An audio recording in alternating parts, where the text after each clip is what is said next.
So with time-dependent perturbation theory, we started dealing with problems where we have a time-dependent Hamiltonian that depends on some non-interacting Hamiltonian or a Hamiltonian when there is no external force driving the system, plus a perturbation that absorbs all the time dependence.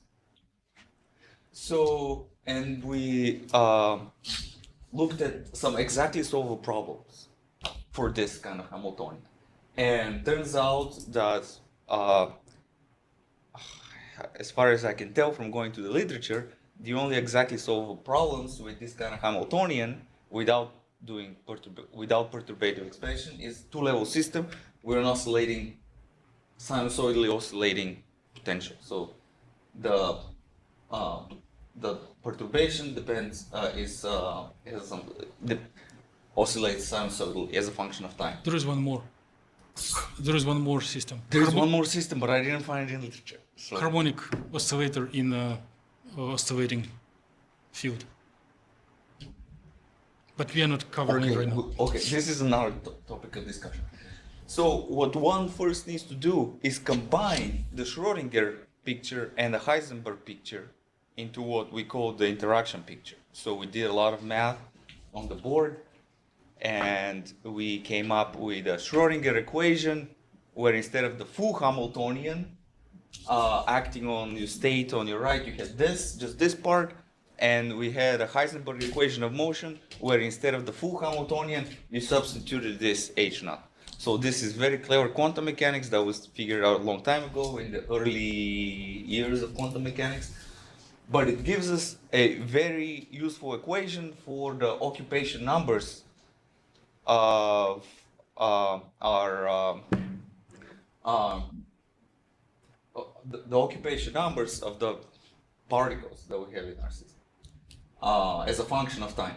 So one obtains a set of coupled differential equations based on however many levels you have in your system.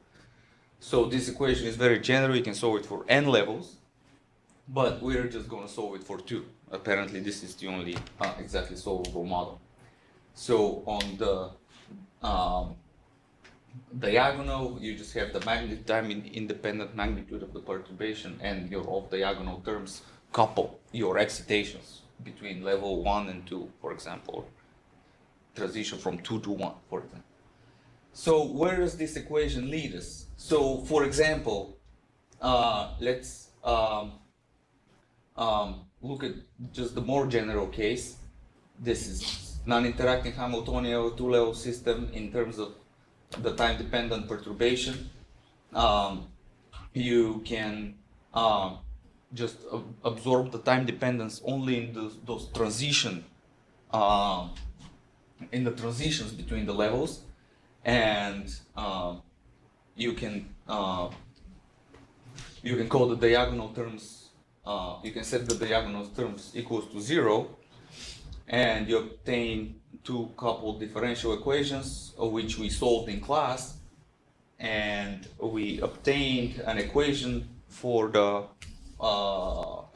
time evolution of the populations, or these expansion coefficients of the wave function, which include a term that we call the Rabi frequency.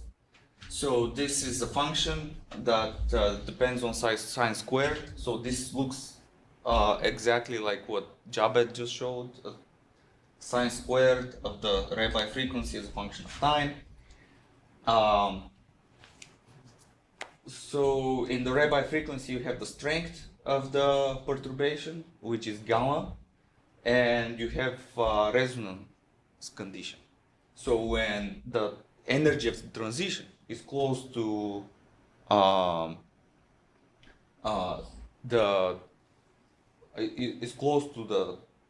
certain energy, you get a peak at that energy, which looks like a sinc function, which Jabed just showed. I should have copied and pasted those same graphs.